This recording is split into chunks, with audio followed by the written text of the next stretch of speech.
Kami kecewa bukan hanya karena Bapak memberikan amnesti kepada Pak Hasto doang, tapi juga karena Bapak memberikan amnesti kepada terpidana kasus penghinaan Pak Jokowi. Apakah itu yang namanya sahabat, Pak? Di zamannya Pak Jokowi tidak pernah ada amnesti seribut ini, Pak. Zamannya Pak Jokowi yang saya ingat hanya ada gerasi. Jujur, kami rakyat kecil rindu dengan zamannya Pak Jokowi. Dan jujur, yang saya rasa adalah macan Asia, itu Pak Jokowi, Pak. Coba Prabowo masih bisa nggak pidato berantas koruptor? Hah? Nggak akan berani bro, udah percaya aja ya.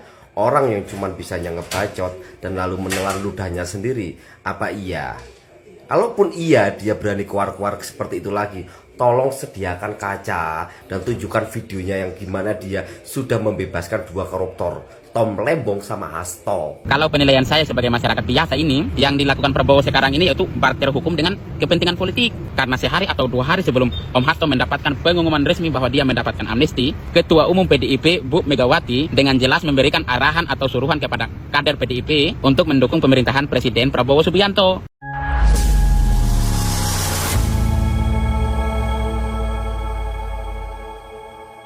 Assalamualaikum warahmatullahi wabarakatuh, saudara-saudaraku sebangsa dan setanah air. Dimanapun kalian berada, semoga kalian selalu dalam kondisi sehat walafiat ya. Berjumpa lagi dengan saya di Gaspol Update. Kami bukanlah buzzer pihak manapun, kami hanya menyajikan keputusan ada di tangan Anda. Teman-teman, ini ada video yang menurut saya cukup menarik ya, yakni tentang netizen yang kecewanya sudah sampai ubun-ubun gitu ya. Dan hingga kini mereka belum bisa dikatakan dingin hatinya ya. Masih berapi-api dan masih merasa kuciwa berat ya. Sehingga mereka masih rata-rata masih memberikan komentar-komentar yang pedas gitu ya lah ya kepada si Wowo. Ya tentu ini bisa dimaklumi ya. Memang mungkin pemerintah punya dasar yang kuat terkait pemberian amnesti dan abolisi tersebut, tetapi ya kan, haruskah hukum dikorbankan demi sebuah rekonsiliasi politik macam kayak gitu loh ya kan? Inilah yang disesalkan oleh banyak netizen ya, terutama Ternak Mulyono yang sangat mendukung paslon 02 pada saat Pilpres 2024 kemarin ya. Sampai-sampai sekarang ada netizen yang bertanya, apakah si Wowo masih bisa dan masih berani pidato akan memberantas korupsi dan akan mengejar para koruptor hingga ke Antartika dan gurun pasir? Aduh, gurun pasir ini maksudnya kemana Pak? Ke negeri Yaman gitu maksudnya. Kata netizen lain ya langsung disambut begini, sediakan saja kaca ya kan biar ngaca katanya. Aduh, sangat keras sekali ya menurut saya komentar-komentar netizen ini. Ya kalau misalnya dianggap terlalu kasar, tolong dimaklumi dan jangan diikuti gitu ya.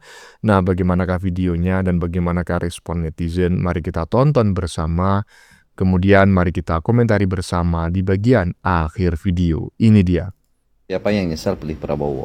Ini bisa jadi pelajaran kita ya ke depannya. Makanya, kenapa negara ngadain debat terbuka di Pilpres kemarin? Itu biar masyarakat tahu, biar masyarakat bisa menilai siapa pemimpin yang akan kita pilih nantinya. Bukan hanya masalah gaya-gayaan atau FOMO sama orang-orang yang kita cintai, kayak misalkan artis segala macam, dia pilih itu, kita pilih itu. Enggak, kita punya kebebasan sendiri buat milih siapa pemimpin yang akan lebih baik nanti. Jadi warga yang baik itu adalah ketika kamu memilih pemimpin yang baik. Saya jawab ya kan, saya tidak pernah menyesal ya kan, saya kecewa bang ya kan. Pertama, kok nggak menyesal bang? Karena memang saya nggak pernah milih ya kan.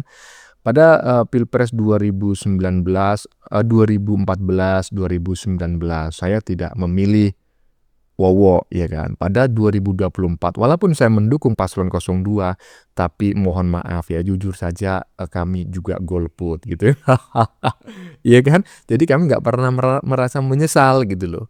Ya, dan saya yakin juga teman-teman para pemilih paslon 02 sebetulnya nggak menyesal memilih paslon 02. Kenapa? Karena dua paslon yang lain juga nggak mungkin dipilih bang, ya kan? Cuma para pemilih paslon 02 ini merasa kecewa gitu ya, kecewa terhadap orang yang sudah dipilihnya pada saat Pilpres 2024 lalu. Bukan menyesal, kecewa, ya kan? Gitulah kurang lebihnya. Lanjut. Buat Bapak Prabowo Subianto, presidenku saat ini. Bapak, uang, kekayaan, harta benda sudah Bapak pegang. Kekuasaan sudah Bapak pegang. Mau cari apa lagi Bapak? Usia Bapak sudah tidak muda lagi. Tolonglah Bapak, di sisa usia Bapak, abdikan sebagian hidup Bapak untuk negeri ini Bapak, untuk rakyatmu. Amanah yang sudah diberikan rakyatmu, manfaatkan dengan baik Bapak, agar namamu bisa dikenang oleh anak cucumu kelak nanti, anak cucu bangsa ini. Ingat Bapak, ada hidup setelah mati. Jangan karena sebuah ambisi dan bisikan-bisikan setan-setan yang ada di sekeliling Bapak sehingga menghancurkan nama Bapak. Tolonglah Bapak, tolong abdikan di sisa hidup Bapak ini untuk bangsa ini, kejayaan negeri ini, Indonesiaku Bapak.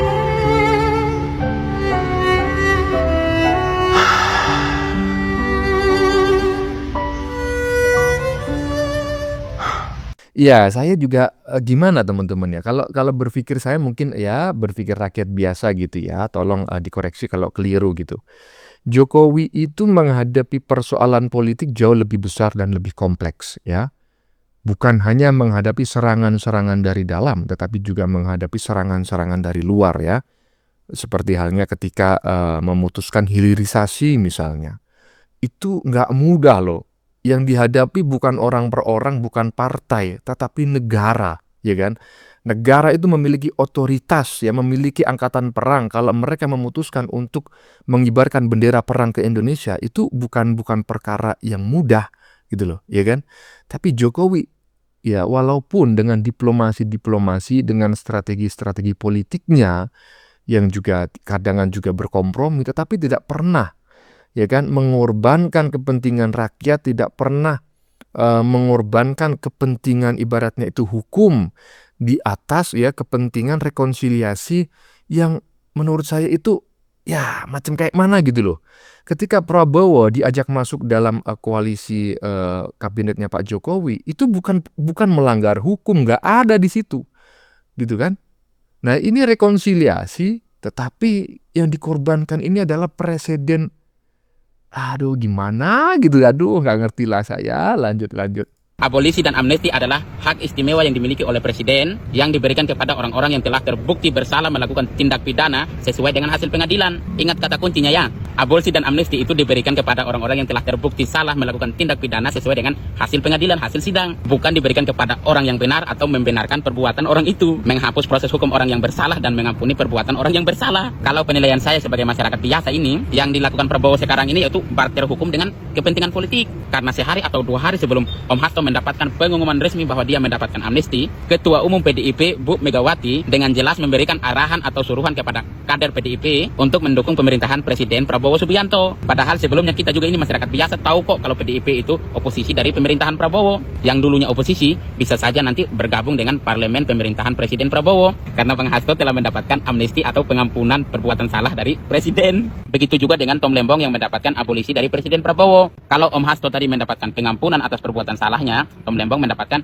penghapusan proses hukum, penghapusan pidana, penghapusan vonis penjara, istilahnya tuh kasus Tom Lembong ini tidak pernah ada, dihapus semua proses hukumnya. Bukan karena Tom Lembong tidak salah di pengadilan, tapi karena Tom Lembong terbukti salah di pengadilan sehingga mendapatkan abolisi. Abolisi kan diberikan untuk orang yang sudah terbukti salah di pengadilan sesuai dengan hasil persidangan, bukan untuk orang yang terbukti benar di pengadilan. Jadi itulah yang dinamakan hak istimewa presiden. Karena kita bisa lihat kok, dulu orang-orang yang suka mengkritik Bapak Prabowo karena dianggap kebijakan Bapak Prabowo tidak benar, sekarang mereka malah berterima kasih ke Bapak Prabowo karena Presiden Prabowo memberikan amnesti dan abolisi kepada orang yang telah terbukti salah di pengadilan. Elit-elit politik dan pejabat mereka tuh seolah-olah berkata, wah, ini Prabowo yang kami cari. Ini sifat Presiden Prabowo yang kami inginkan. Oleh pihak-pihak dulu yang tidak sejalan dengan Prabowo, sekarang mereka mulai berterima kasih ke Bapak Prabowo. Baik itu pengamat politik, dari pejabat-pejabat korup. Walaupun kita lihat niat Bapak Prabowo ini supaya tidak ada oposisi, supaya semua lembaga politik bersatu dengan pemerintahan Bapak Prabowo. Di kalangan elit politik dan kalangan partai, Bapak Prabowo memang mendapatkan dukungan tambahan. Tapi di mata masyarakat umum dan penilaian masyarakat umum yang mendukung pemberantasan tindak pidana korupsi,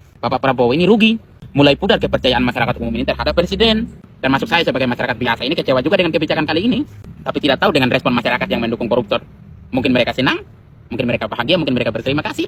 Masyarakat berbeda pendapat itu wajar. Yang nggak wajar itu kalau dukung koruptor, bela koruptor. Pemikiran macam apa itu? Rugi dong. Saya sebagai masyarakat ini justru aneh kalau ada masyarakat yang dukung keputusan ini. Teriak-teriak di media kalau negara ini masih dijajah oleh pejabat-pejabat korup. Karena mereka suka curi uang negara, suka korup uang rakyat. Sebenarnya kalian ini yang suka teriak-teriak kalau Indonesia ini masih dijajah oleh pejabat-pejabat serakah, pejabat-pejabat korup. Jangan bilang kalau kalian teriak ini bukan karena kalian benci koruptor, tapi kalian teriak karena tidak dapat bagian dari uang koruptor, dari uang yang dikorupsi. Ya, jadi memang sebetulnya ya di lain pihak sebetulnya abolisi dan amnesti ini juga sebuah dua sisi mata uang begitu ya. Di satu sisi memang ya menyakitkan bagi rakyat Indonesia karena itu diberikan oleh seorang presiden yang diharapkan bisa melanjutkan perjuangan Pak Jokowi. Tetapi ketika abolisi dan amnesti itu diterima oleh yang bersangkutan, ini sebetulnya menunjukkan bahwa berarti kan kalian menyadari kalian itu bersalah gitu loh, ya kan? Nah ini dua sisi mata uang ya kan, tetapi saya juga tidak menafikan ya teman-teman atau netizen-netizen yang sangat kecewa dengan keputusan tersebut ya. Seharusnya rekonsiliasi tidak dilakukan dengan cara yang seperti itu. Rekonsiliasi harus dilakukan dengan cara yang lebih elegan. Ya kurang lebih seperti itulah harapan banyak netizen termasuk diri saya. Lanjut. Coba Prabowo masih bisa nggak pidato berantas koruptor? Hah? Nggak akan berani bro, udah percaya aja ya. Orang yang cuman bisanya ngebacot dan lalu menelan ludahnya sendiri, apa iya? Kalaupun iya dia berani keluar-keluar seperti itu lagi, tolong sediakan kaca dan tunjukkan videonya yang gimana dia sudah membebaskan dua koruptor, Tom Lembong sama Hasto ya. Seperti itu. Ya seperti inilah ya kita punya kualitas presiden. Kita berani berbicara seperti ini karena kita adalah salah satu pendukungnya ya. Saya yakin juga orang yang mendukung PDI, mendukung Anies, mendukung Ganjar itu nggak akan berbicara seperti kita ini. Kita ini berbicara fakta dan benar. Kalau mereka pasti mendukung Prabowo saat ini. Karena apa? Yang dibebaskan kan koruptor dari kelompoknya Anies dan juga dari kelompoknya PDI. Paham sampai di sini? Iya. Gimana menurut teman-teman pernyataan Bung Prahen Wijaya yang mengatakan harus disediakan kaca ya agar dia bisa ngaca. Iya, ini terlepas dari peyorasi ya, makna yang merendahkan atau bagaimana ya. Saya berharap teman-teman bijak menyikapinya bahwa kaca itu memang benda yang digunakan untuk melihat diri sendiri gitu ya. Jadi tolong dimaknai dengan kepala dingin gitu ya, terutama para teman-teman yang sampai saat ini masih mendukung Wowo itu 100% begitu ya. Jadi menurut saya pernyataan Mas Prahen ini ya ada benarnya gitu loh. Masa sih orang yang sudah mengatakan atau mengingkari ya pernyataannya untuk mengejar para koruptor hingga ke Antartika dengan cara melepaskan ya, masa sih masih mau gitu ya, nggak malu berpidato lagi untuk memberantas koruptor gitu loh. Ya kecuali si muka beton gitu kan ya, Wan Ngibul misalnya. Kalau Wan Ngibul mah ya nggak ada obat. Nah ini Wowo ya kan, ya kita tunggu aja apakah Wowo ke depan akan ya berani berpidato lagi untuk memberantas dan mengejar koruptor hingga ke Antartika. Lanjut. Jujur saya kecewa dengan Pak Prabowo. Pak, Bapak harus ingat, Bapak itu menang pemilu kemarin bukan karena Prabowo seorang, tapi karena Prabowo Gibran. Ada Mas Gibrannya Pak. Kami rakyat kecil pecinta Pak Jokowi memilih Bapak karena Mas Gibran. Ingat itu Pak. Kami kecewa bukan hanya karena Bapak memberikan amnesti kepada Pak Hasto doang, tapi juga karena Bapak memberikan amnesti kepada terpidana kasus penghinaan Pak Jokowi. Apakah itu yang namanya sahabat Pak? Di zamannya Pak Jokowi tidak pernah ada amnesti seribut ini Pak. Zamannya Pak Jokowi yang saya ingat hanya ada gerasi. Dulu tuh ada gerasi terhadap bule. Bule terpidana kasus KS anak. Tapi ya itu doang. Itu pun alasan gerasinya karena alasan kemanusiaan, bukan urusan politik. Jujur, kami rakyat kecil rindu dengan zamannya Pak Jokowi. Dan jujur, yang saya rasa adalah macan Asia, itu Pak Jokowi Pak. Di zamannya Pak Jokowi, meskipun beliau hanya orang sipil, tapi negara lain segan dengan Indonesia Pak. Malaysia tidak berani sama kita di zamannya Pak Jokowi. Tiongkok sangat segan dengan Indonesia Pak di zamannya Pak Jokowi. Itu kenapa Tiongkok terus-menerus memberikan hutang kepada kita, karena mereka segan Pak. Di zamannya Pak Jokowi, narasi bangsa ini besar. Narasi mobil nasional, narasi ibu kota baru. Investor datang berbondong-bondong Pak. Hampir Elon Musk bikin pabrik di Indonesia Pak. Saya harap kalau memang benar Bapak sahabatnya Pak Jokowi, belajar dengan beliau Pak. Teruskan kebijakan-kebijakan yang baik untuk rakyat ini Pak, untuk kami. Di zaman Pak Jokowi, infrastruktur dibangun besar-besaran merata ke seluruh pelosok negeri ini Pak. Bandara Kertajati di Majalengka, saya begitu melihatnya. Luar biasa Pak, bangsa kita bangsa yang besar. Ayo Pak, masih ada 4 tahun lagi. Bersatu dengan Pak Jokowi dan majukan bangsa ini Pak. Jangan sampai ada oknum-oknum dari HTI yang merusak bangsa ini. Merdeka! Nah, ini kuncinya ya. Jadi janganlah kita memberikan kesan berlebihan kepada seseorang. Macan Asia, macan gurun pasir, segala macam pujian-pujian. Karena pangkatnya belum tentu bro, ya kan?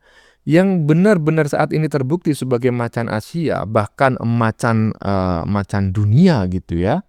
Macan dunia ketiga itu justru si tukang kayu, bukan orang yang berlatar belakang militer berpangkat jenderal. Ya kan?